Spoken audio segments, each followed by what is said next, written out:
Alors voilà, cette conférence a vraiment pour but de faire une piqûre de rappel un peu sur l'agilité. Ça tombe bien pour le tour, l'Agile Tour de Montpellier, c'est parfait. Alors pour les plus aguerris, ça sera surtout une piqûre de rappel, et pour les autres, ça sera intéressant justement d'avoir un peu plus une notion de ce qu'est l'agilité. Et éventuellement de casser certaines idées reçues. Alors pour cela, on va s'axer sur trois grosses questions. C'est pourquoi parle-t-on d'agilité? Parce qu'on en parle de plus en plus, aussi bien les chefs d'entreprise que les projets, que les commerciaux, etc. Ensuite, on se posera la question qu'est-ce que l'agilité? Et enfin, parce que c'est bien beau tout ça, mais comment fait-on pour faire de l'agilité? Alors la première question, le pourquoi, comme je le disais tout à l'heure, les chefs d'entreprise, les clients, les équipes, elles nous parlent tous d'agilité et nous disent tous il faut faire de l'agilité. Ok, on peut bien faire de l'agilité, ça il n'y a pas de souci. Mais l'agilité n'est pas un objectif, l'agilité n'est pas une finalité. On ne fait pas de l'agilité pour faire de l'agilité. Ça n'aurait aucun sens, en fait. On ne fait pas ça parce que c'est chouette. En fait, c'est ni un objectif, ni une finalité. Par contre, c'est le moyen d'aborder la réalisation de projets d'une autre façon que les projets aujourd'hui, en général, cycle en V. C'est le moyen de. C'est une philosophie. C'est le moyen de prendre à chaque instant de la vie du projet les bonnes décisions. Les attentes des clients en général par rapport à l'agilité, en général, c'est l'amélioration du time to market, permettre de changer les priorités, l'augmentation de la productivité, l'alignement IT et business, l'amélioration de la qualité et enfin l'amélioration également de la prévisibilité. Alors ça, c'est les pourquoi. Maintenant, qu'est-ce que l'agilité? Qu'est-ce qui permet justement d'atteindre ces différentes attentes des clients et autres? En fait, avant de savoir ce qu'est l'agilité, en fait, tout ça vient d'un texte rédigé en 2001 par 17 experts de développement informatique qui se sont réunis et qui ont écrit un manifeste agile. Et ce manifeste agile, en fait, est parti de méthodes agiles existantes de l'époque. Et c'est aujourd'hui la base même de l'agilité. Alors, avant de définir véritablement ce qu'est l'agilité, le manifeste, il faut déjà bien savoir ce que ce n'est pas, parce qu'il y a pas mal d'amalgames là-dessus. L'agilité n'est pas une méthode, ni une façon de développer des logiciels, et encore moins un framework, un processus ou un cadre de travail. Comme je le disais, le manifeste agile est vraiment le fondement de l'agilité, et en fait, c'est ni plus ni moins que 4 valeurs et 12 principes. En gros, le manifeste agile, tout le monde peut le lire. Il y a 68 mots dans sa version originale, un peu plus en version française, mais voilà. Et en gros, qu'est-ce que dit le manifeste agile? Il dit « Nous découvrons comment mieux développer des logiciels par la pratique et en aidant les autres à le faire. Ces expériences nous ont amenés à valoriser les individus et les interactions plus que les processus et les outils, des logiciels opérationnels plus qu'une documentation exhaustive, la collaboration avec les clients plus que la négociation contractuelle, et l'adaptation au changement plus que le suivi d'un plan. » Voilà ce que dit le manifeste agile. Rien de plus. C'est un texte très court, mais après, il faut faire très attention aux amalgames. C'est-à-dire que la première partie de la phrase ne remplace pas la seconde. Dans l'exemple, par exemple, les individus et les interactions plus que les processus et les outils, bien sûr, on va favoriser les individus et les interactions, mais il ne faut pas oublier derrière de s'outiller et bien sûr d'avoir des processus. Pour compléter le manifeste agile, il y a également 12 principes qui sont: notre plus haute priorité est de satisfaire le client en livrant rapidement et régulièrement des fonctionnalités à grande valeur ajoutée. Là, on met vraiment le client au centre en lui proposant le maximum de valeur métier. Ensuite, accueillez positivement les changements de besoins, même tard dans le projet, les processus agiles exploitent le changement pour donner un avantage compétitif aux clients.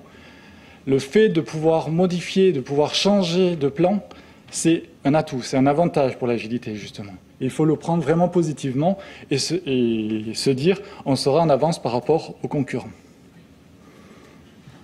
Livrer fréquemment un logiciel opérationnel avec des cycles de quelques semaines à quelques mois et une préférence pour les plus courts. Plus on va livrer fréquemment, plus vite on aura des feedbacks du client, plus vite on pourra s'améliorer, plus vite on pourra livrer, etc. C'est un cycle sans fin. Les utilisateurs, leurs représentants et les développeurs doivent travailler ensemble quotidiennement tout au long du projet. Là, il est important justement que tous les décideurs soient disponibles pour pouvoir répondre le plus rapidement possible aux différentes questions de l'équipe. Réalisez les projets avec des personnes motivées.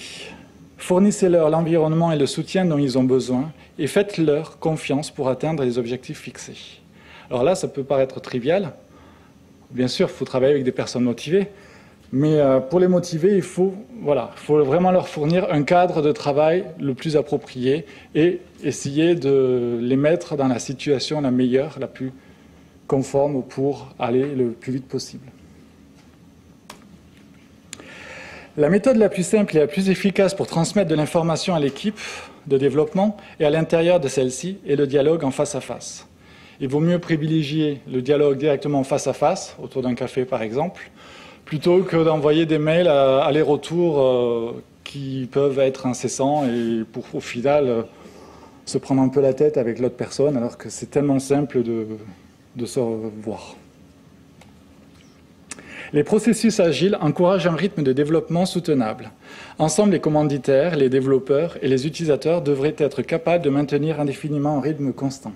Il ne faut pas forcément trop surcharger les équipes. C'est vraiment les équipes qui prennent la charge de travail qu'elles peuvent fournir sur une itération pour pouvoir justement un peu lever la tête de temps en temps et pour pouvoir durer dans le temps. On ne peut pas aller à fond tout le temps, ce n'est pas possible. Un logiciel opérationnel est la principale mesure d'avancement. Ça, tous les clients vous le diront. C'est la principale mesure. Après, ce n'est pas la seule, bien sûr, mais pour le client, en général, vaut mieux. Une attention continue à l'excellence technique et à une bonne conception renforce l'agilité. Là, pareil, comme on veut un rythme soutenable, mais derrière, on veut aussi une excellence technique, justement avoir le temps pour se remettre en question sur ce qui a été fait, pour pouvoir justement, le cas échéant, revoir l'architecture, etc. La simplicité, c'est-à-dire l'art de minimiser la quantité de travail inutile, est essentielle. Il est très très compliqué de faire simple. En gros, on se prend souvent la tête à vouloir faire des choses super compliquées, à anticiper des sujets, alors que dans l'agilité, le premier acte, vraiment, ce qui est dit, c'est faisons simple, et si ça se complexifie par la suite, on verra par la suite. Les meilleures architectures, spécifications et conceptions émergent d'équipes auto-organisées. Il faut vraiment faire confiance à l'équipe, et c'est elle qui pourra d'elle-même choisir ses spécifications et ses outils, et du coup les comprendront et du coup les accepteront. Après, rien n'interdit de faire intervenir des experts externes, mais là c'est l'équipe qui doit être demandeur, et on ne doit pas imposer à l'équipe un expert, c'est plus l'équipe qui dit là on n'a pas forcément trop de vision, est-ce qu'on peut être aidé? Et enfin, à intervalles réguliers, l'équipe réfléchit aux moyens de devenir plus efficace, puis règle et modifie son comportement en conséquence. Toujours pareil, on ne reste pas la tête dans le guidon, et de temps en temps, de manière récurrente, il faut lever la tête et savoir un peu qu'est-ce qu'on a fait de bien, qu'est-ce qui s'est mal passé pour pouvoir s'améliorer par la suite. Alors, impossible de vous aborder plus en détail ces 12 principes en 20 minutes, vous comprendrez bien, c'est vraiment une piqûre de rappel. Par contre, j'avais envie d'approfondir sur 3 concepts agiles qui se différencient vraiment des méthodes classiques cycle en V. Il y a plusieurs approches de projet. Alors, on peut avoir des approches incrémentales, c'est-à-dire qu'on va construire morceau par morceau de façon échelonnée, en fait. Un morceau, puis un autre, etc.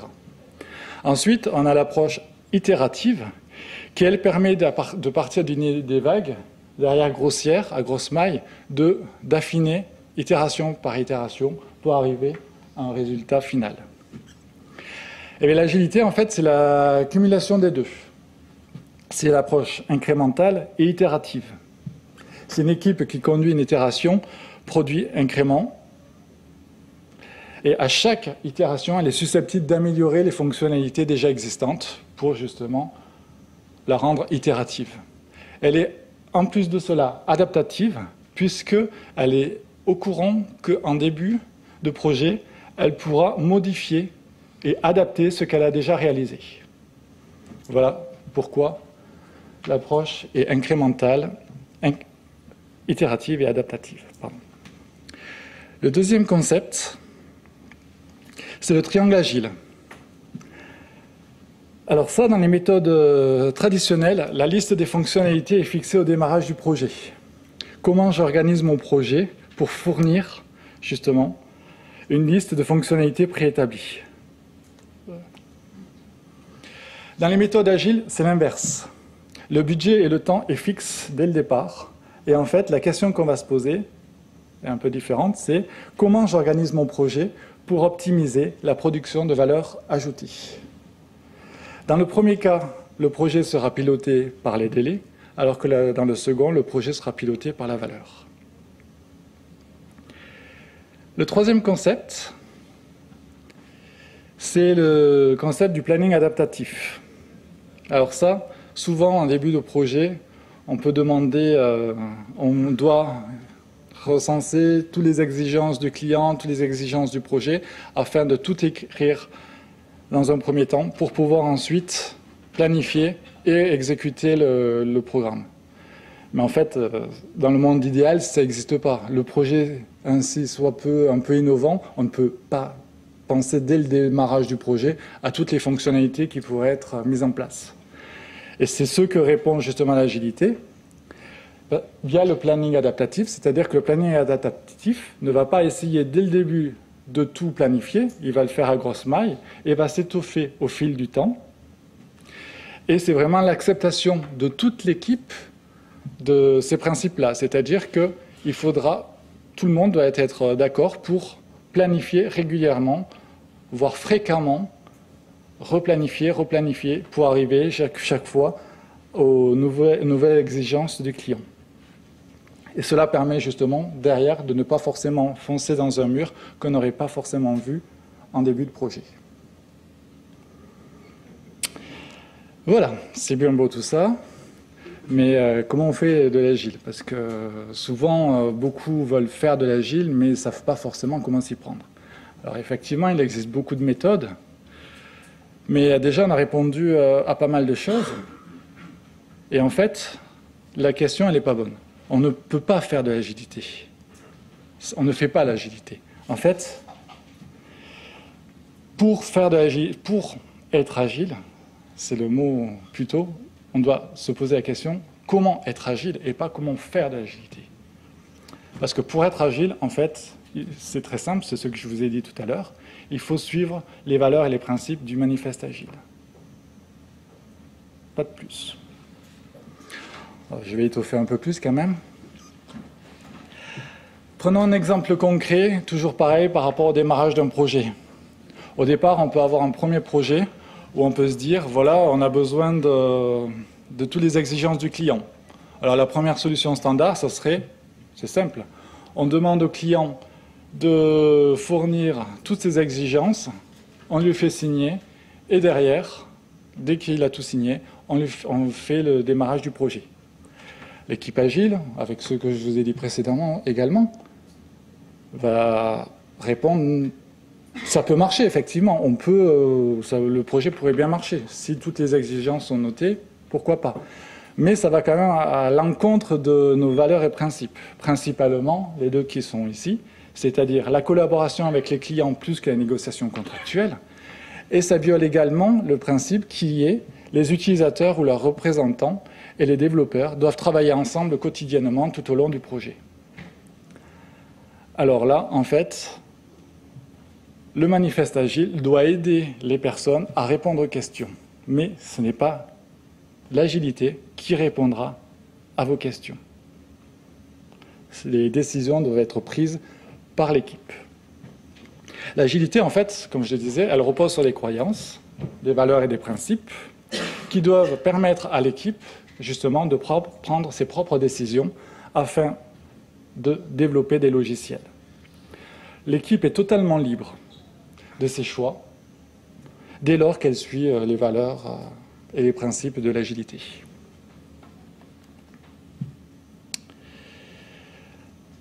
Chaque jour, les équipes agiles prennent des dizaines et des dizaines de décisions.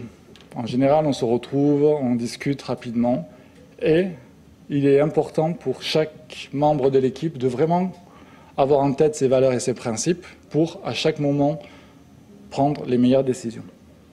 Et c'est ça qu'on appelle une équipe agile. Eux sont agiles. Les processus de décision est très important parce qu'en fait, c'est bien beau, c'est capital de prendre des décisions, mais ce qui est important, c'est qu'elles soient prises par l'équipe. On ne peut pas court-circuiter les prises de décision d'une autre équipe pour se la recopier. Effectivement, ça peut marcher. Copier l'équipe d'à côté, ça pourra marcher, mais l'équipe ne comprendra pas forcément pourquoi elle le fait. Et du coup, derrière, sur le long terme, l'équipe explosera. C'est en fait en appliquant et en apprenant de ses erreurs que l'équipe deviendra agile et grandira. Un exemple tout bête, les post-it. Les équipes Scrum, en général, utilisent beaucoup de post-it. Et même, en général, quand on passe dans les couloirs et qu'on voit des post-it, on dit « Ah, eux, ils sont agiles ». C'est bien beau, ok, c'est un peu un raccourci, un peu rapide. Ce qui est surtout intéressant là, ce serait de savoir pourquoi on utilise les post-it, plus que le fait d'en faire, en fait.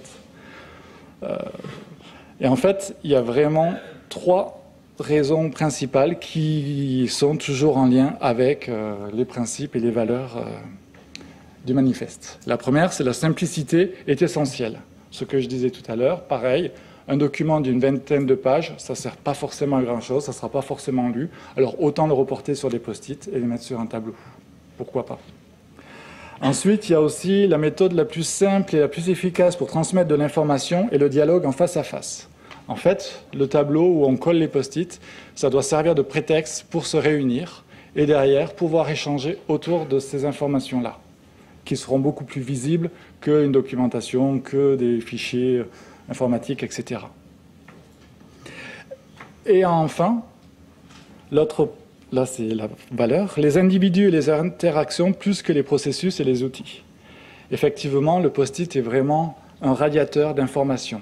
N'importe qui suive de près ou de loin le projet peut à n'importe quel moment se référer à ce tableau et avoir les informations qu'il souhaite. Donc, pour s'assurer qu'on est agile, le plus important, c'est de savoir pourquoi je fais ceci, au lieu de se poser la question de comment je fais ceci, et suivre tout simplement une méthode agile.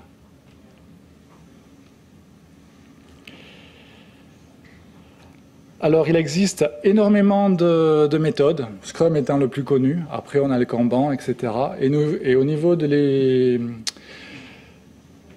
l'agilité à l'échelle, on retrouve principalement Safe et Spotify. Mais bon, pour chaque méthode, il faudrait, pour chacune, 20 minutes supplémentaires pour les aborder. Voilà, merci pour votre attention et n'hésitez pas à donner votre feedback via le roti.express. Il devrait y avoir le QR code qui s'affiche. J'espère que ça vous a été profitable et n'hésitez pas à me solliciter si vous avez besoin tout au long de la journée. Ça sera avec grand plaisir.